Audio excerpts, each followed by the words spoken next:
जय श्री कृष्णा। कैसे हैं आप लोग फ्रेंड्स। आज की चर्चा बहुत महत्वपूर्ण होने जा रही है क्योंकि एक ऐसी हीरे की मड़ी आपके हाथ लग गई है जिसे हम कोहिनूर कह सकते हैं। यह अवसर हाथ से मत जाने देना।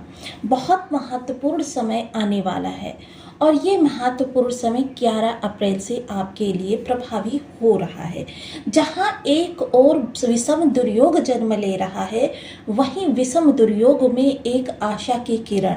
जब जैसा कि आप देख रहे हैं मकर राशि 10 अप्रैल शनि बुध नीच भंग राजयोग का निर्माण होने जा रहा है और किस्मत बुलंद होने जा रही है।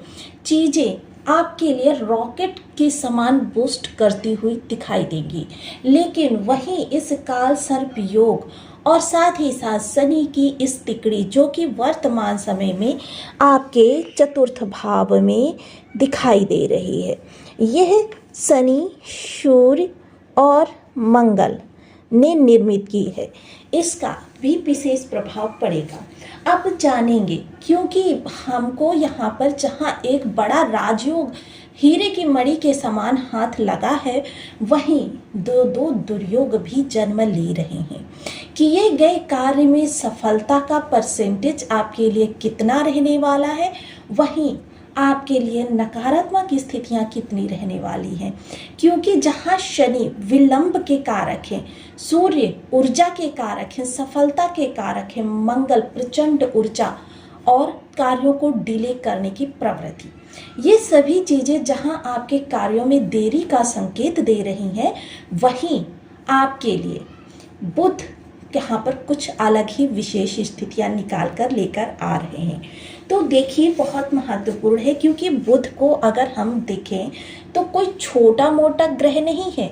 देखिए आजकल की भौतिक ज़रूरतों को वह अपने आप में समाहित किए हुए, बुद्धि सभी के लिए ज़रूरी है, वाणी सभी के लिए ज़रूरी है और साथ ही साथ आपके जीवन में फाइनेंस देखिए कोई भी ऐसा व्यक्ति नहीं होगा जिसके लिए फाइनेंस यानी धन लिक्विडिटी आवश्यक ना हो।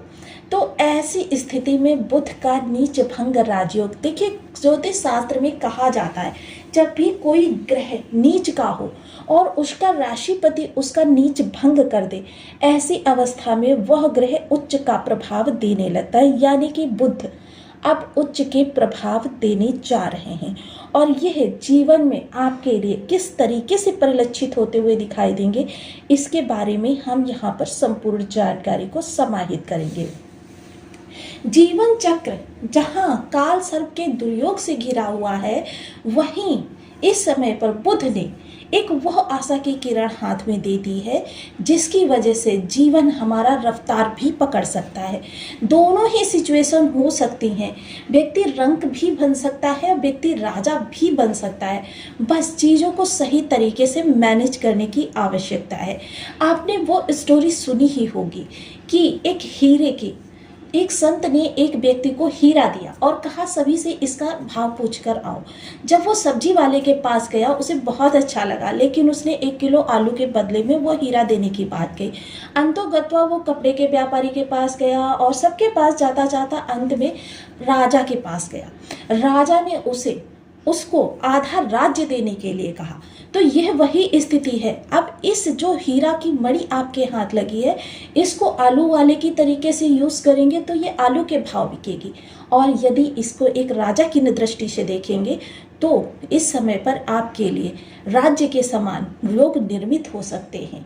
और देखिए किसी चीज़ की शुरुआत आपकी कैसी होती है वही डिपेंड करती है कि आपके कार्य की अंत कैसा होगा, आपके कार्य का लाभ कैसा मिलेगा।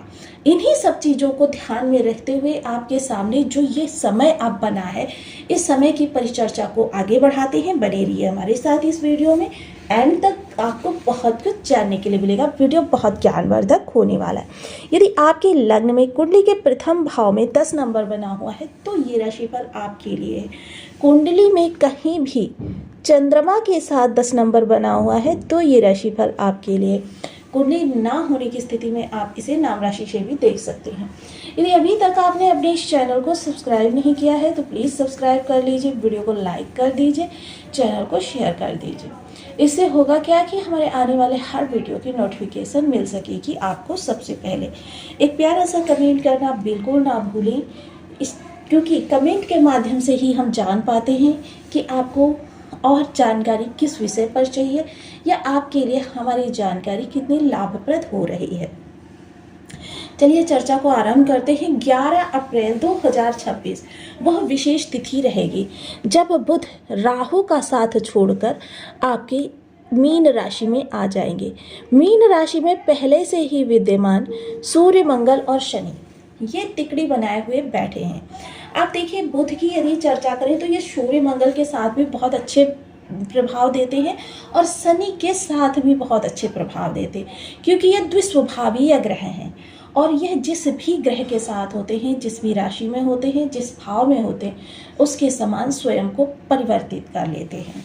अर्थात बुध के लिए तो यहाँ पर विषम स्थितियाँ कहीं से भी निकल कर नहीं आ रही, लेकिन हाँ, बुध जो है इन तीनों ही ग्रहों से थोड़ी थोड़ी ऊर्जा को अपने अंदर समाहित करेंगे।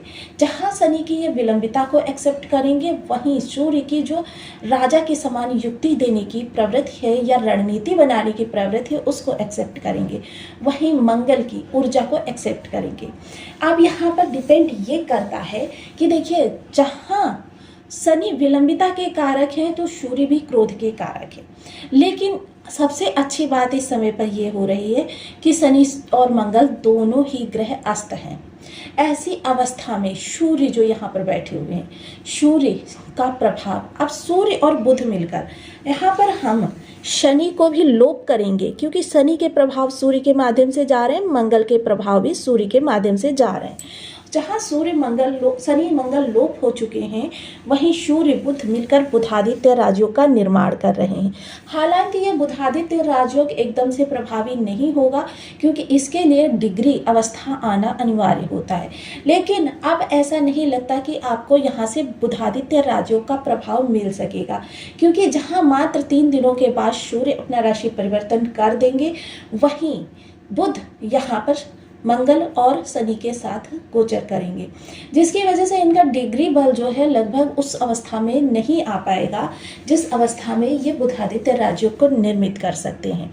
लेकिन अब बुध किस तरीके से नीच भंग कर रहे हैं इसको भी जान लेते हैं, क्योंकि नीच भंग एक सूत्र के अनुसार होता है, और वह सूत्र, क्योंकि यह 5 सूत्र ऐसे होते हैं जिनमें से एक सूत्र इन पर लागू हो रहा है कि यदि कोई ग्रह नीच का हो रहा हो और उसका राशिपति उसकी स्वयं की राशि में बैठ जाए, जैसे मेरा व्यापार आप संभालें, आपका व्यापार मैं संभालूं, अगर मैं आपके व्यापार में हानि करूंगी तो आप मेरे व्यापार में जानबूझकर हानि करना प्रारंभ कर देंगे।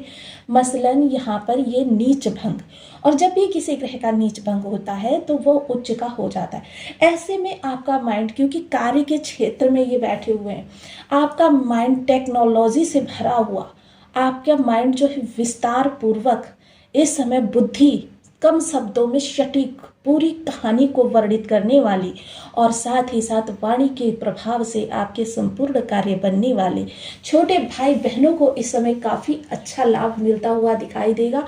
साथ ही साथ आपकी निर्णय शैली और आपकी कार्य करने की दक्षता लोगों को प्रभावित करेगी।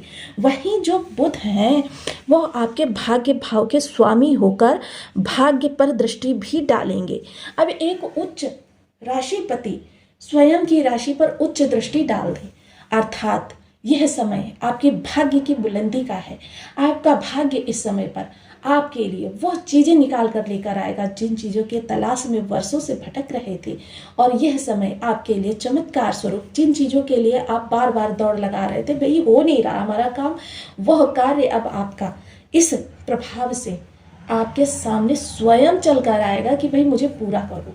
यानी कि आपकी भावनाएं, आपका जो कैरियर है, आपके जो स्वास्थ्य है, आपका जो परिवार है, आपका समाज में जो सम्मान है, वो अब फिर से एक बार गति पकड़ता हुआ देखा जाएगा। साथ ही साथ चीज़ें और बड़े व्यापक पैमाने पर हो सकती हैं। जो लोग इस काल सर्प योग का तोड़ कर चुके हैं या कर रहे हैं, बहुत से लोग देखिए बीज मंत्रों का जाप कर रहे हैं, क्योंकि काल सर्प आपके धन से लेकर आपके अष्टम भाव तक बन रहा है, जिस कारण से अब यह चीज़ें जो हैं आपके लिए ओनली 50% प्रभावी रहेंगे। इस चीज़ को भी माइंड से मत निकलने देना कि अब यह जो राजयोग बनेंगे पहले ही 50% इनका प्रभाव राहु केतु के माध्यम से क्षीण हो चुका है। अब यह जो राजयोग बनेंगे यह ओनली 50% प्रभावी होंगे। उसी 50% में आपकी परेशानियों को दूर करना, परेशानियों से को दूर करके फिर आपको खुश करना, ये सारी चीज़ें ग्रहों के माध्यम से होंगी। साथ ही साथ इस दौरान देखिए, क्योंकि यह दोनों ग्रहों का राशि परिवर्तन, तो यहाँ पर गुरु भी जो इस समय पर निगेटिव प्रभाव दे रहे थे या आपको प्रभाव ही नहीं दे रहे थे, गुरु के प्रभाव भी सक्रिय हो जाएंगे। मसलन यह समय आपके लिए बहुत महत्वपूर्ण रहेगा। चीज़ों में रणनीति बनाकर काम करना आपके लिए बहुत फायदेमंद रहेगा कि रणनीति बनाकर चारों खाने चित किया जाए कार्य को। लोगों से गोपनीयता इस दौरान, क्योंकि ये 11 अप्रैल से लेकर 22 अगस्त तक आपको गोपनीयता बहुत महत्वपूर्ण है। हर चीज़ में कोई भी कार्य हो उसमें आपको गोपनीयता, जितनी ज़्यादा आप गोपनीयता बनाकर रखेंगे उतना ज़्यादा कार्य आपको ऊंचाई की ओर जाते हुए दिखाई देंगे। आप चर्चा करते हैं बुध से संबंधित उपायों की, क्योंकि देखिए अगर आप दुर्गा माता के उपासक हैं या जो मैं बताती हूँ कि दुर्गा सप्तशती बीज मंत्र का सिद्ध कुंजिका स्तोत्र का पाठ सायं को 6 से 9 के मध्य 5 से 7 बार करना, अगर आप इसको करते हैं तो आपके कितने ग्रह अच्छे होते हैं यह पहले देखिए। आपके जहाँ राहु अच्छे होते हैं वहीं बुध पर भी इसका पॉजिटिव प्रभाव पड़ता है, क्योंकि दुर्गा माँ की पूजा करने से आपके ये 2 ग्रह और साथ ही साथ यहाँ बैठा शुक्र, ये 3 ग्रह आपके नेगेटिव प्रभाव आपको नहीं देते। साथ ही साथ ओम बूम बुद्धाय नमः का जाप किया जा सकता है और साथ ही साथ आप 13 वर्ष से कम उम्र की कन्याओं का पूजन कर सकते हैं। 13 वर्ष से कम उम्र की कन्याओं को हरे रंग की वस्तुएं उपहार स्वरूप दे सकते हैं। इन कन्याओं को बुधवार के दिन घर पर आमंत्रित करें और आमंत्रित करके कोई भी मीठी खीर बना सकते हैं,